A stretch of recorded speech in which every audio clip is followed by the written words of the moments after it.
Hello दोस्तों, कैसे हैं आप सब। आई होप आप सब ठीक होंगे। आज मैं आपके लिए एक और नई मोटिवेशनल स्टोरी लेकर आई हूँ जिसका नाम है नीच और ऊंच की पहचान। तो चलिए शुरू करते हैं। महाराजा विक्रमादित्य प्रायः अपने देश की आंतरिक दशा जानने के लिए वेश बदलकर पैदल घूमने जाया करते थे। एक दिन घूमते घूमते एक नगर में पहुंचे।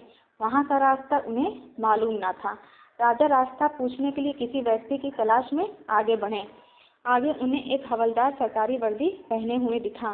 राजा ने उसके पास जाकर पूछा, महाशय, अमुक स्थान जानने का रास्ता क्या है, कृपया बताइए। हवलदार ने अकड़ कर कहा, मूर्ख, तू देखता नहीं मैं हाकिम हूँ। मेरा काम रास्ता बताना नहीं है। चल हट, किसी दूसरे से पूछ। राजा ने नम्रता से पूछा, महोदय, यदि सरकारी आदमी भी किसी यात्री को रास्ता बता दें तो कोई हर्ष तो नहीं है।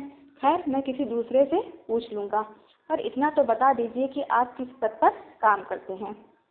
हवलदार ने भौहें चढ़ाते हुए कहा, अंधा है, मेरी वर्दी को देखकर पहचानता नहीं कि मैं कौन हूँ। राजा ने कहा, शायद आप पुलिस के सिपाही हैं। उसने कहा, नहीं, उससे ऊंचा। तब क्या नायक हैं? नहीं, उससे भी ऊंचा। अच्छा, तो आप हवलदार हैं।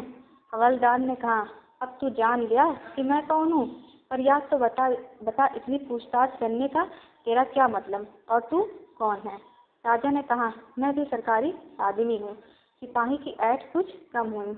उसने पूछा, क्या तुम नायक हो? राजा ने कहा, नहीं, उससे ऊंचा। तब क्या आप हवलदार हैं? नहीं, उससे भी ऊंचा।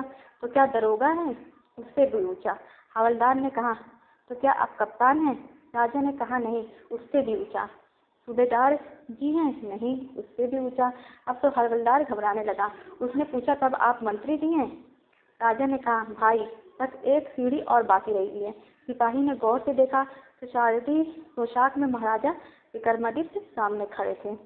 हवलदार के होश उड़ गए। वह गिड़गिड़ाता हुआ राजा के पांव पर गिर पड़ा और बड़ी दीनता से अपने अपराध की माफी मांगने लगा। राजा ने कहा, माफी मांगने की कोई बात नहीं है। मैं जानता हूँ कि जो जितने नीचे हैं वो उतने ही अकड़ते हैं। जब तुम बड़े बनोगे तो मेरी तरह तुम भी नम्रता का बर्ताव सीखोगे। जो जितना उन्हीं ऊंचा है वह उतना ही सहनशील एवं नर्म होता है, और जितना नीच एवं ओछा होता है वह उतना ही ऐठा रहता है। इसलिए कहा गया है, विद्या विवादाय धनम मदाय, शक्ति परेशान परिपूर्ण नाय, खलत साधुर विपरीत मेतक ज्ञान तनाय च रक्षराय। अर्थात दुष्ट व्यक्ति के पास विद्या हो तो वह विवाद करता है, धन हो तो वह घमंड करता है, और यदि शक्ति हो तो दूसरों को परेशान करता है।